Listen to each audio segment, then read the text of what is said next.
And welcome back to the Energy Mixx Radio Show, where we break down what really drives global energy markets and what it means for you.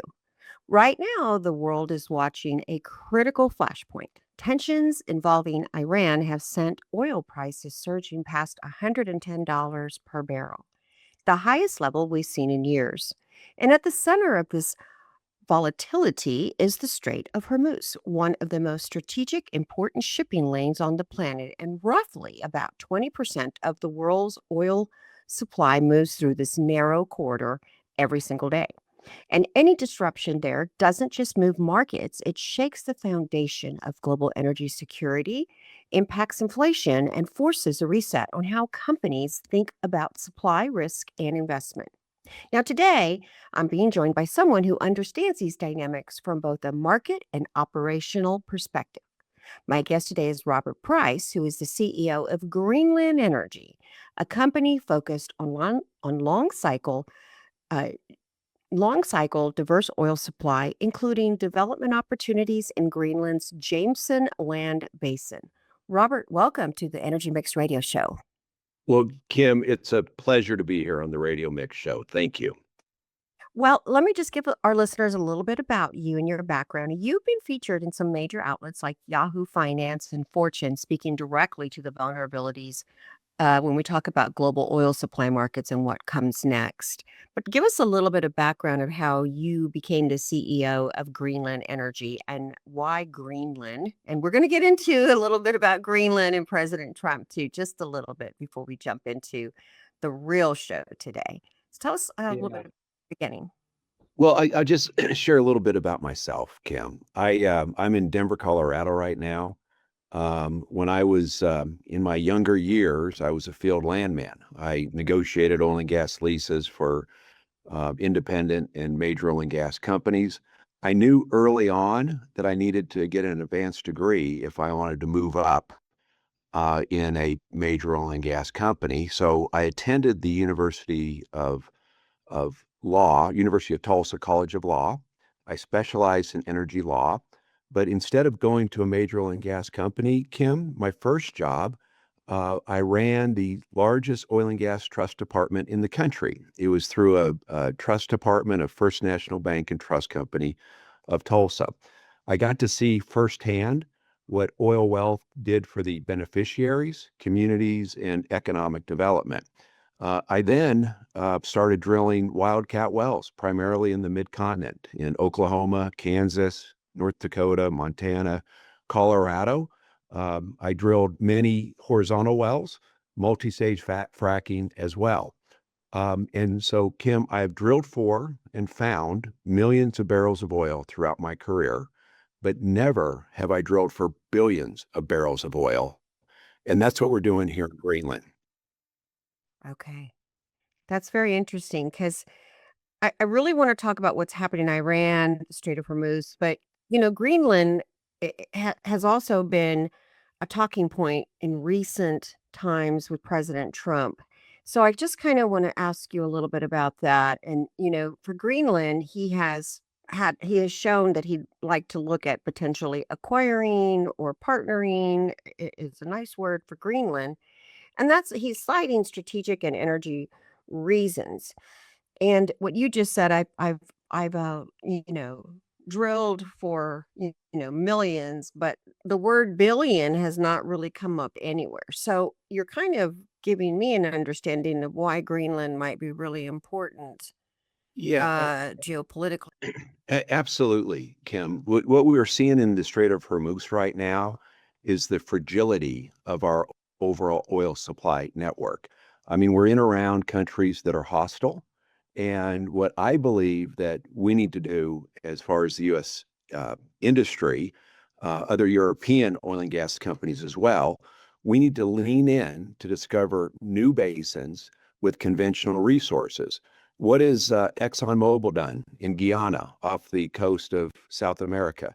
They found 11 billion barrel field. That's conventional. That's not hostile waters. That's friendly jurisdictions. That's what we're doing in Greenland, is we're drilling our very first 2 wells in Greenland this year. And so as far as, talking about the current administration and why it's in everyone's best interest. We've been allies and friends with Greenland dating back to World War II. My father was actually at 19 years old. He was at a weather station in Greenland.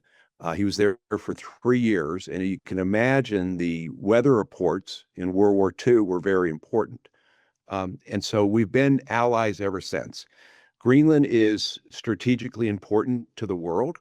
But what's really interesting here is, and I can talk a little bit about geology, Kym, but I want to point out Sure. that the continents were one at one time, and then through rifting, the continents separated. And so Greenland, our basin, Jameson Basin, was part of the North Sea. So the exact same petroleum system is the North Sea. We've actually tested some of the oil that we have found, and it's a genetic match to the North Sea. It's 40-degree gravity, light sweet crude, not like the heavy Venezuelan oil.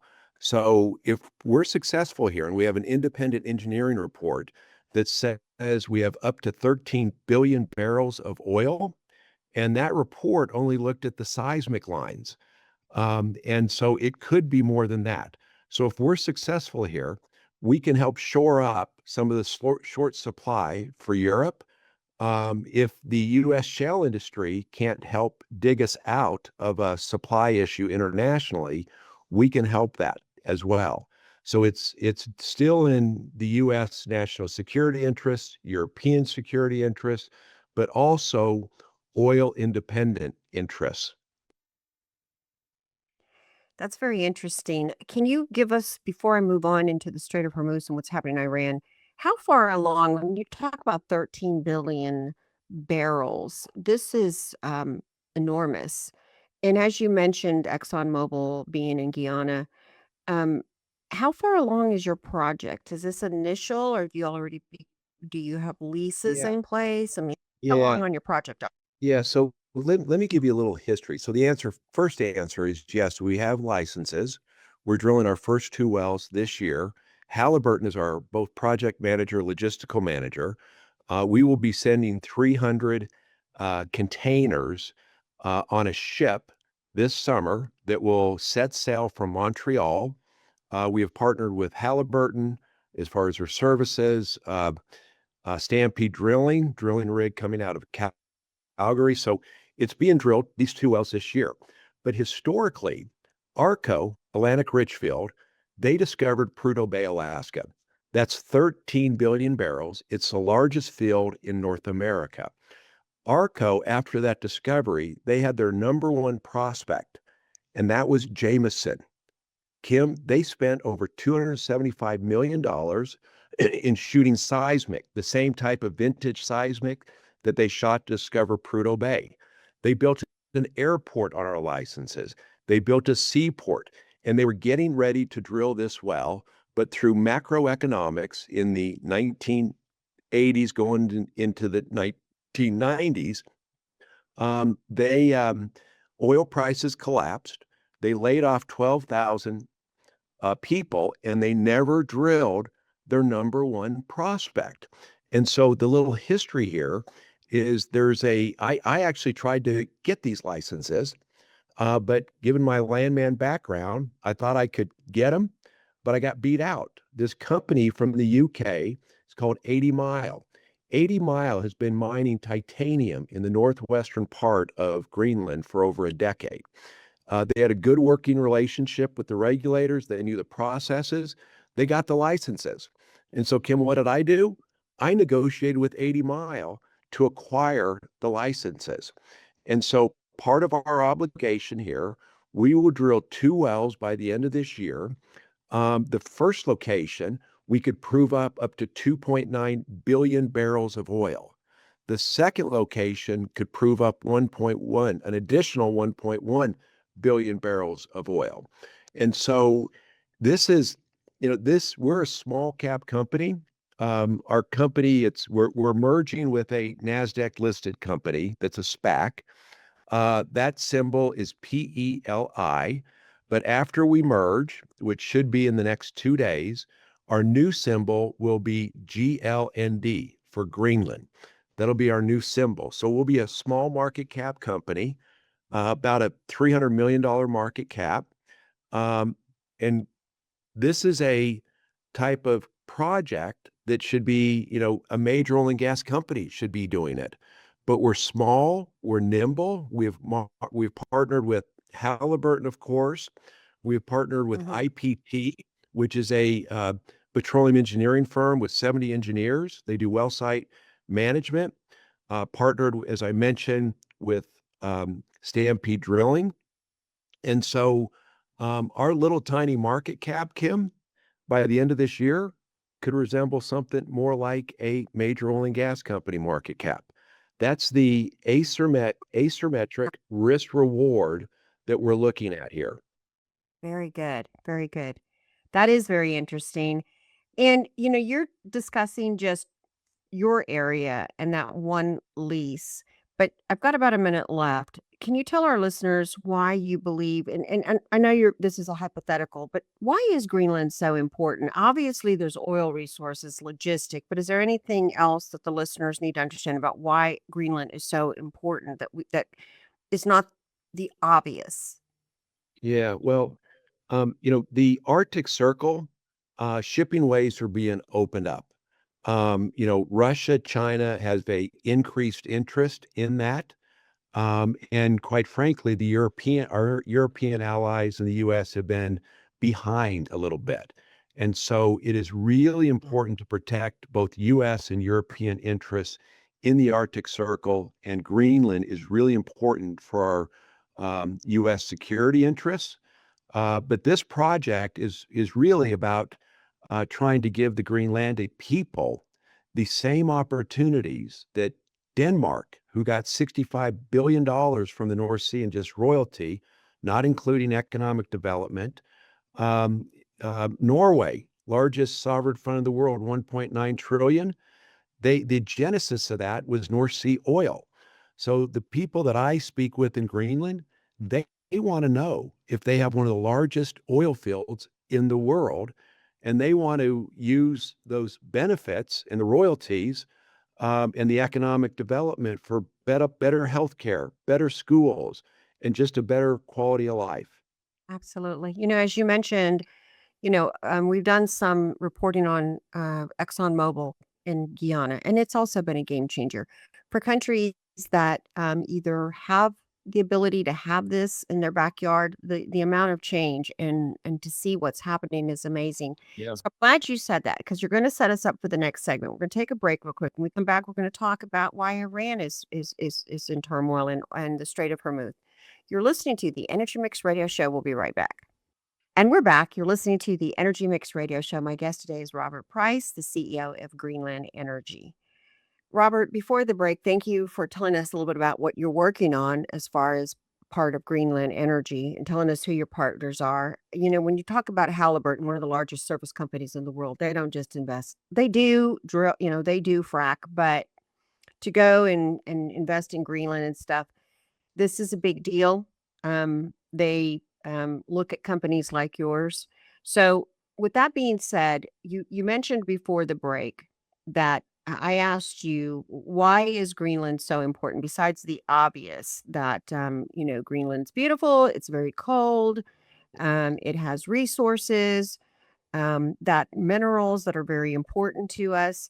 But our listeners, I think they enjoy learning about energy, but energy is a very complicated topic as a whole. Then you start bringing in all these different geopolitical and different countries and why it gets really hard to understand. Um, but you kind of broke it down in helping us understand just the starting point of Greenland. And I want to come back to that, if you don't mind, before we jump into what I keep Yep. promising the listeners we'll talk about. But you mentioned something in between the break that caught my attention. It is, you know, we look at the Strait of Hormuz, and right now, people who don't know anything about energy, they're understanding right now, hey, that's pretty important, that little stretch. Where is it and what's going on with it? And it's causing problems for me here. It's causing prices to go up. Maybe I need to pay attention to it. Absolutely, because it's important. And in the break, you talked about how Greenland should be I won't put words in your mouth. You didn't say Greenland should be paid attention to in that same way, but you did talk about how it needs to be looked at. So explain what you're talking about when we talk about China's there, Russia's Yep, there. yep, yep, So this yep, this is another potential Strait of Hormuz in a different way. If we let this keep going, we should maybe listen to what, not saying we got to agree with President Trump, but yep, maybe we should listen to what he's saying. yep. Okay, go ahead. Absolutely. So now, Tell us. first of all, Halliburton, they're not investing in Greenland with us. Their head of their North American project management team is helping oversee the project. Head of logistics is overseeing it, and we're providing services. Now, Halliburton has in the past, when I was drilling wells in North Dakota, they were my joint venture partner, and they funded much of our drilling. When I was drilling wells in the Colorado DJ, 2 mile laterals, they had a 20% stake in it. So they do, of course, invest from time to time, but it is a rare occasion. Here we're using their international logistics and project management team, along with our other engineers and geologists and geophysicists. So about the Strait of Hormuz, you know, it is we have learned the fragility of our overall supply chain, and being in and around hostile countries is a very negative for the overall flow of oil. What we did here during the war in Ukraine, Europe was importing 2 million barrels of oil a day from Russia. They stopped importing that. Who made up that short supply? The US shale industry. Which is amazing. But Kym, I will say what we are seeing and what we were seeing prior to the war, sometimes the industry, if you look at like Continental Resources in the Williston Basin, they laid down their rigs. They're not drilling any more wells. And, Harold Hamm has been drilling wells there for almost 30 years. So that sends a big message. And so the U.S. shale industry, what I'm seeing, and I know a lot of your viewers know a lot more about it than I do, but we're seeing some of the core area of the Permian, we're seeing some depletion. And so, we're seeing increased costs and dwindling supply. And so the question is, can the US make up that short supply for Europe? Can it make up the short supply that we're seeing with the Strait of Hormuz? And it is a big challenge. And that's when I mentioned that I believe that the US oil and gas industry needs to be leaning in to some of these new basins. The USGS, United States Geological Society, they say that 30% of the world's undiscovered natural gas is in the Arctic Circle. 13% of the world's undiscovered oil is in the Arctic Circle. We are very fortunate to have the amount of information that ARCO spent, over 275 million, to get our project drill ready. And so we are seeing a buildup of militaries in the Arctic Circle. That includes Russia having over 40 bases in the Arctic Circle. They have many icebreakers. In fact, they have, I think, over 40 icebreakers. China has just said that they're commissioning a nuclear-powered icebreaker to open up those shipping lanes. And so I would say that the US is behind, NATO's behind, European countries behind, and we all need to come together collectively to do what we can do to make sure that Greenland, the Arctic Circle, is a safe place for shipping, particularly after we drill these first 2 wells. We're going to need to be able to export that oil. I mentioned before that our oil is 40-degree gravity. It's the same Brent crude that deserves a premium. The European refineries are used to processing that. And so one of our key exports will be to Europe. And we'll know, as I mentioned before, by the end of this year as we drill our first 2 wells. And there's never been a well drilled in this entire petroleum basin.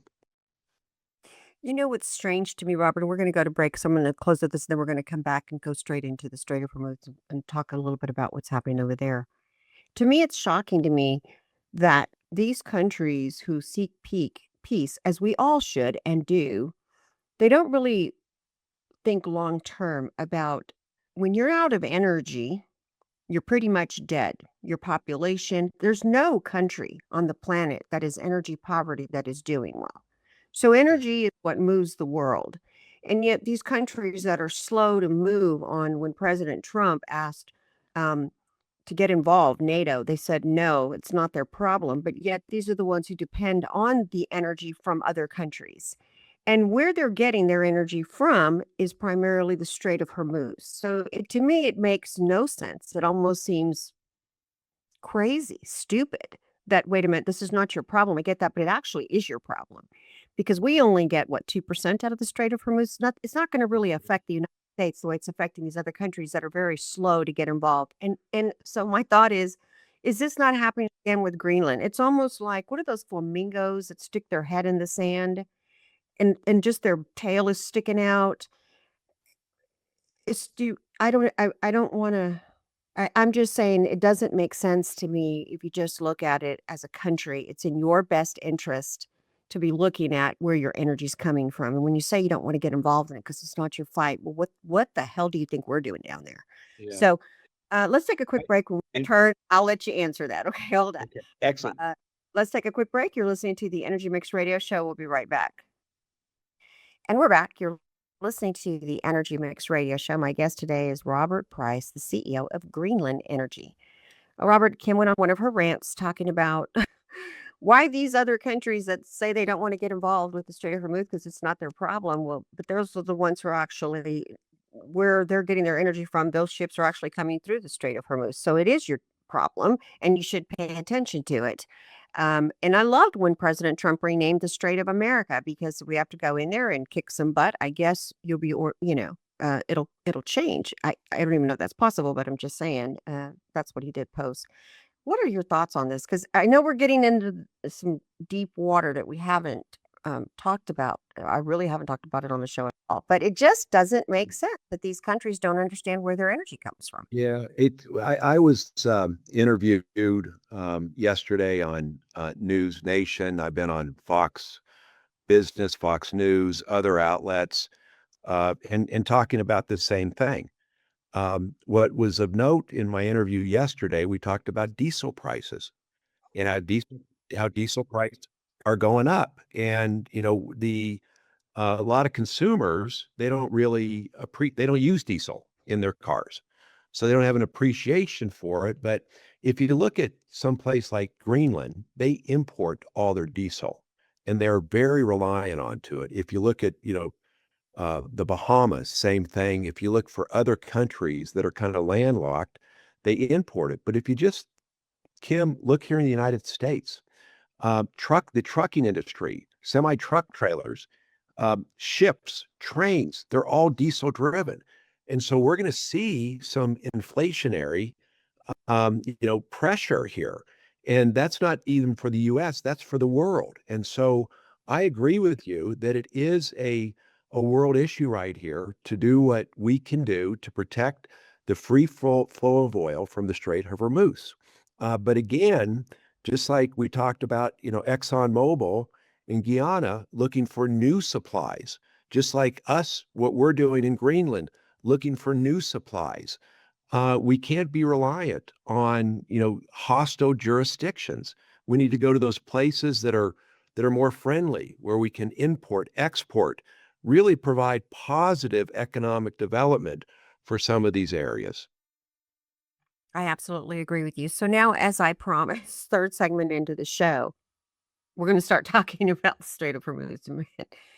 Obviously, the pressure point is, how close are we right now to real disruption, in your opinion, with the Strait of Hormuz? And um, I think my listeners understand that right now there's been problems. No ship captain wants to drive through a hostile territory and not go home at night, or the insurance has already considered the risk and has made it very unaffordable to go through there. And that's a law. They cannot proceed without having proper insurance. So now that we know that they've managed to slow it down, and I want to clarify that because Iran did not close the Strait of Hormuz. It's just an annoying thing that they do to slow down the traffic. But let's say this continues on, and the tensions, really turn into actual supply disruption beyond where we are right now. What do you see happening? Well, I'm not an expert on the Strait of Hormuz, Kim. What I've seen on the news is, there was a workaround in the UAE, and it looks like the Iranians took out that workaround. So it is a major supply disruption. Now, on Greenland, our first well that could discover 2.9 billion barrels, it's 3 miles inshore. And so the ingenuity of America, the ingenuity of European countries and some of our allies, if we make this discovery, I know what Halliburton and others can do. We can be on production really quick, being 3 miles from inshore. And so it is a crisis situation. And I know that ExxonMobil is doing everything they can to make sure Guyana is bringing online as soon as possible. We're, again, fortunate that we have all of ARCO's data. We have a very, very high probability of success. And one of the reasons we do, Kim, we're not drilling horizontally in Greenland. We're not fracking. This is all conventional resources. It's the fields that were developed, in the 20s, 30s, 40s, and 50s, all conventional. Our basin, we can see from seismic, has been uplifted. So we're expecting significant pressures. And so as we drill down, these wells will flow. You look at, Russia, they have high water cut. They have a much higher cost of producing. U.S. shale, certainly a high cost of producing.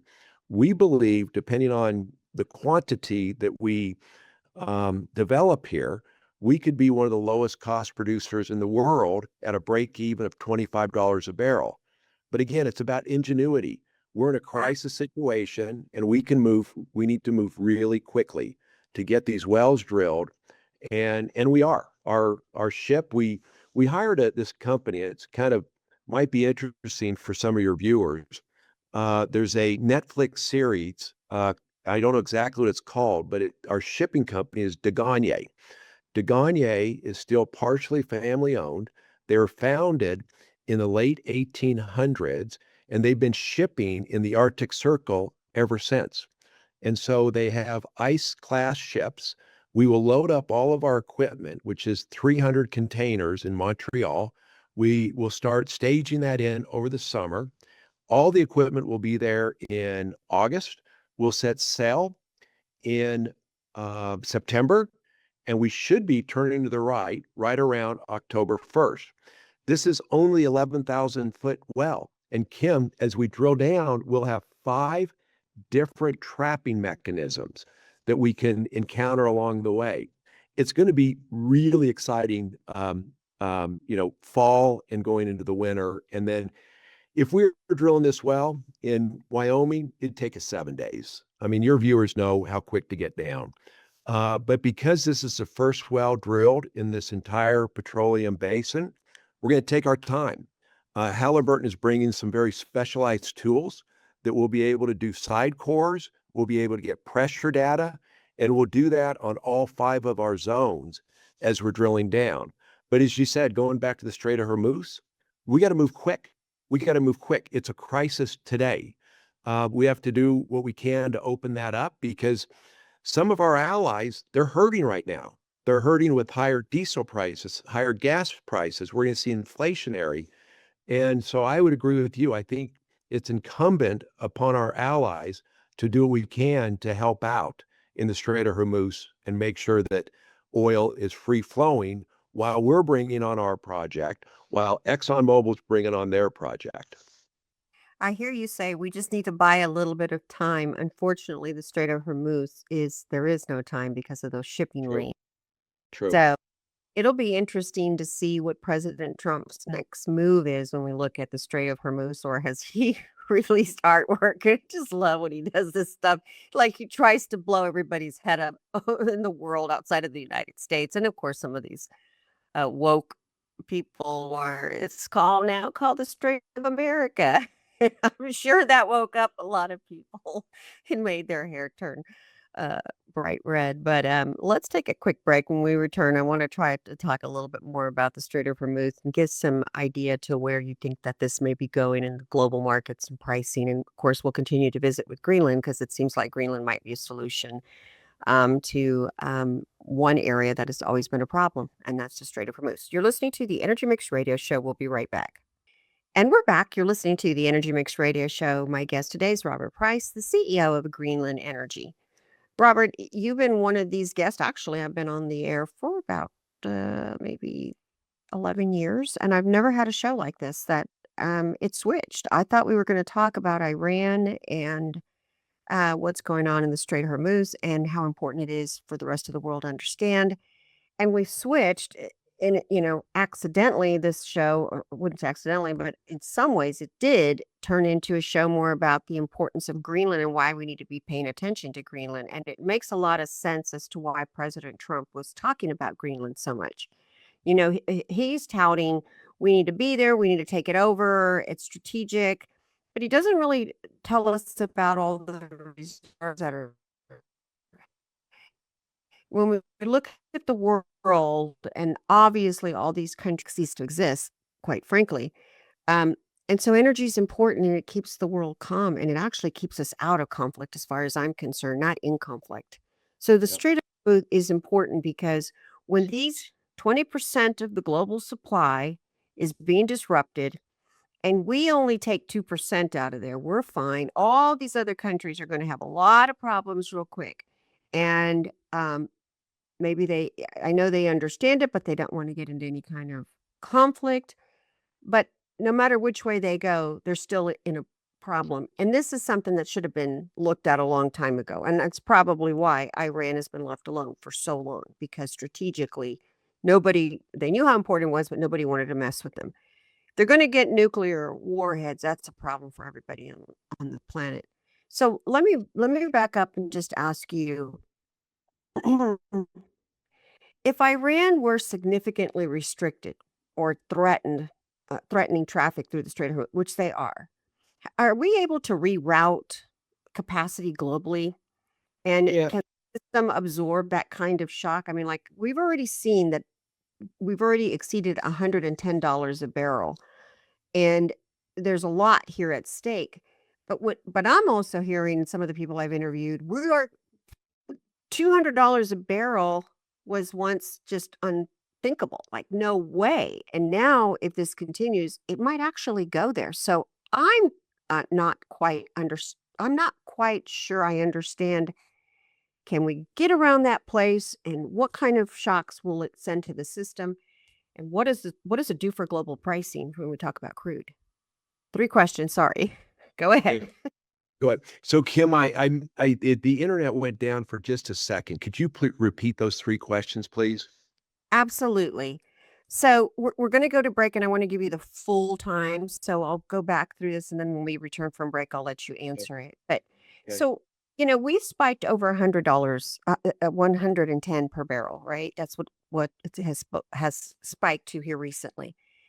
And a lot of the guests that have come on have mentioned that what used to be $200 a barrel was so far off and not even possible. No one would even think it in that way. But now it honestly looks like potentially we could be seeing that if this continues, if the traffic through the Strait of Hormuz is continued to be obstructed. So my question is, do you see the $200 per barrel? If so, why? And then most importantly, the traffic that's going through there, if this continues, can we reroute it somewhere and get back on a system? Can the system absorb this shock? So let's take a quick break. When we return, I'll bring these back up, but something for you to think about while we go to break, because these are 3 really kind of important questions. Where are we going with this conflict in Iran? You're listening to the Energy Mixx Radio Show, and we'll be right back. Sorry about that, but I knew I was going to cut you off. And Oh, no, no. I want to be full All time. good, all good, Kim. Kim, We have, huh? Oh shit! I like this is a fun interview. Thank you. You're This is welcome. fun. You're welcome. Okay, well, guess what? He's going to have to cut that out because we're not. Might, Callum, what might help me since I'm getting so old? Give me when it's the segment, the last minute we're starting, so I can keep track of where I am. I'm sorry. Okay, so we're just going to keep going because we still have 4 minutes. So Callum can Okay. start off. So let's begin, Robert, with can we really see $200 a barrel, in your opinion, from your perspective, with You all know, the the geopolitics? Yeah, the experts that I've talked to, they said it is possible. But Kim, let me say one thing. In the 1970s, when I was a young kid at a gas station with my dad, we had to queue up. So this situation has happened before, but it's been the United States oil and gas industry, the ingenuity, multi-stage fracking that has made us independent from foreign supplies of other countries. Um, Other countries are going to start seeing the long lines in the gas station like we experienced because they haven't planned. As far as the Strait of Hormuz, you can't underestimate the Iranians. I mean, they are literally going after everything. And the one workaround of the EAU, they took that out. And so it is a very critical situation right now. I want to say something real quick before we get into how do we reroute. The whole reason why I started this energy company was to help explain. As a child, I remember standing in the car with my mom and dad in those gas lines. And I remember fights, fist fights. If you were the poor sucker that took all the gas, you were going to get beat up. People don't remember that time. They don't. They have forgotten what it's like. And you mentioned the long lines, and I felt a trigger of like, oh no, um, Yeah. we don't want to see that. And so this has gotten real serious real quick. Yeah. And well, we're thinking President Trump is just y- who is going to fix the problem there with what we're seeing right now. So hopefully the listeners understand you can't kick the can down the road anymore. We finally have a president that's ready to deal with the problem. So let's talk about Iran.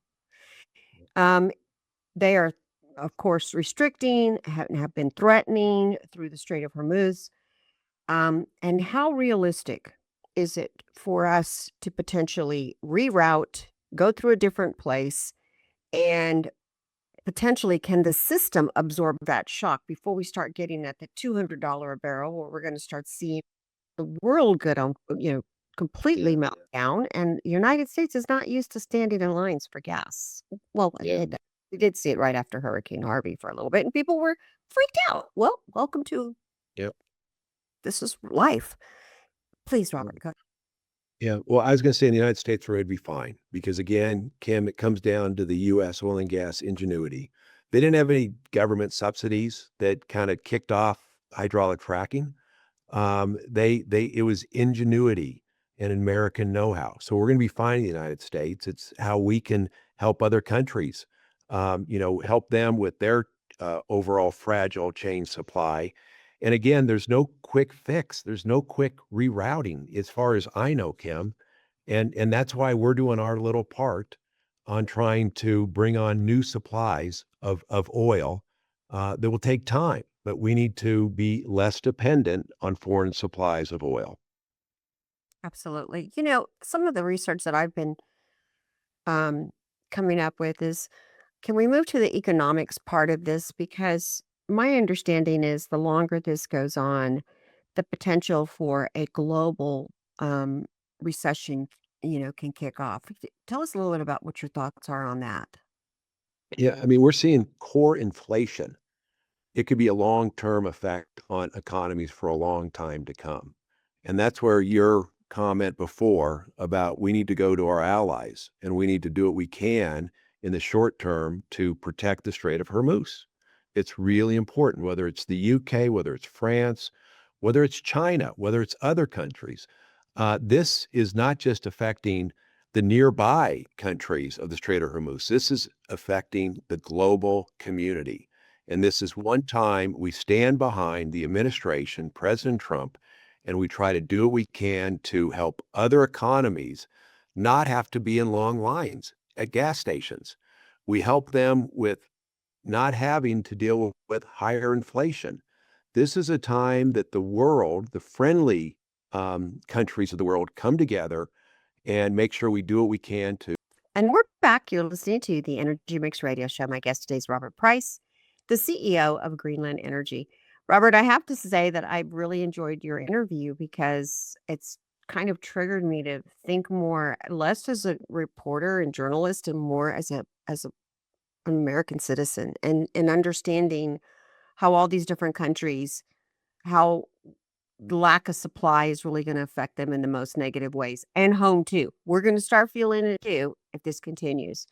But since we are at, $100 above a barrel, we've already hit that. I guess I want to ask, as a CEO, your thoughts on capital, the changes when we look at capital allocation decisions for companies like yours. What's going to happen to projects that are on the table right now? Does it accelerate projects that otherwise wouldn't move forward because there's higher prices per the barrel? I mean, what do you see as a CEO? What are your thoughts? Yeah. What are we? So with our independent engineering report, what they did, they took all of Arco's data, all their seismic. We reprocessed all that seismic, and then they evaluated that, and they gave us the upside of 13 billion barrels. Well, Kym, that was $800 billion of resource. What's happened with the increase in price? It's now well over $1 trillion of resource.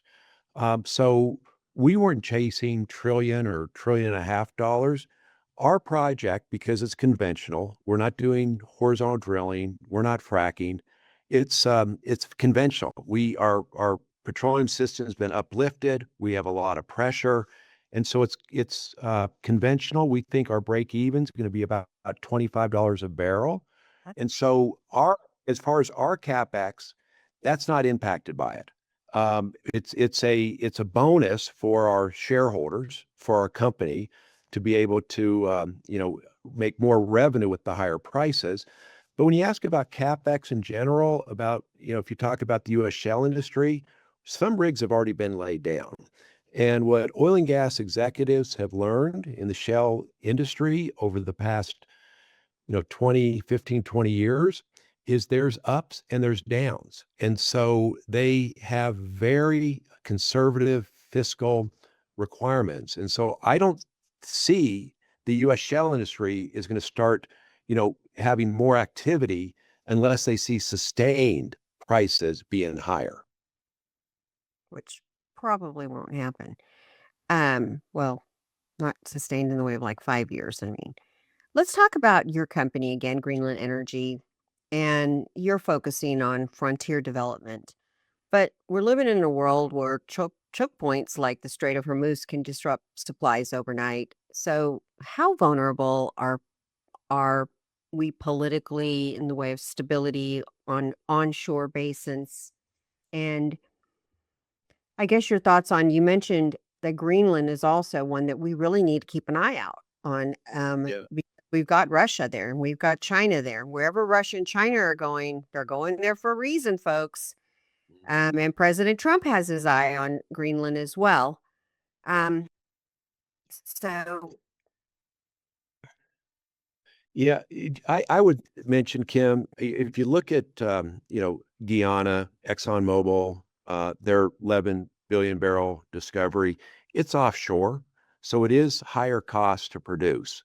What we're doing is onshore. It's near shore, so we can export. And then as far as our shipping routes, the logical place for the oil will probably be in Europe, but we'll still be able to ship it down to the U.S. as well. Um, did that answer your question? Or it did. It did. And I think that's probably where they need it the most, is in Europe. So they're not having to buy from countries that are not their allies or ours. We should be Yeah. able to provide them the resources. So it's a great opportunity. My point was that if you have Russia there with, what did you say, 40 icebreakers, they've made an investment, and China's making an investment. Um, and here we come. I think it's a great opportunity for you, and we should be focusing on Greenland, and we should be supporting Yeah. whatever ways we can make entrance into Greenland. It's in our best interest, kind of like the Yeah. Strait of Hormuz. Yeah, absolutely. And it's good to support the Greenlandic people and what their aspirations are and help them with their own sovereign fund. There's a lot of talk about critical minerals in Mhm. Greenland. But Yes. Kim, let me say, those any critical minerals, there's really not any substantial ones going on right now. There's plans for the future, but those critical minerals, they live off of diesel. And so you got to ship the diesel in. There's not an infrastructure in Greenland for power and they have no domestic oil or gas. Our project is a precursor to be able to help out the Greenlandic people to not only develop their sovereign fund, but to also help having a domestic supply of oil and gas that can then help fuel critical mineral projects too. And again, that's in the US interest, Europeans' interest, and more importantly, in the Greenlandic people's interest. You're making perfect sense now. When you don't know what you don't know, you don't know it. Yep. Boy, that's kind of crazy, but it's the truth. If they don't have any energy resources, diesel or anything that they've ever been exposed to, how would we expect for them to really understand or appreciate what our president was saying? And I don't think they really understand the long-term implications with Russia being there or China. And while they want peace, I've listened to some of the media coming out of there, and they don't wanna be acquired by the United States. They wanna be free and independent, but they're very vulnerable where they are. Yeah. Make Yeah, I would say, yeah, they as you said, Kim, they've made it very clear they do not want to be part of the United States. They've been very clear they want to have independence from Denmark. But the only way they can have independence from Denmark is through economic development. Yeah. They're relying on Denmark for about a $500 million a year. Our project could really help lessen that dependence. It could further align us with the Greenlandic people. But I want to mention one more time. Early in the program, I mentioned what Denmark took out of the North Sea, $65 billion in just royalties.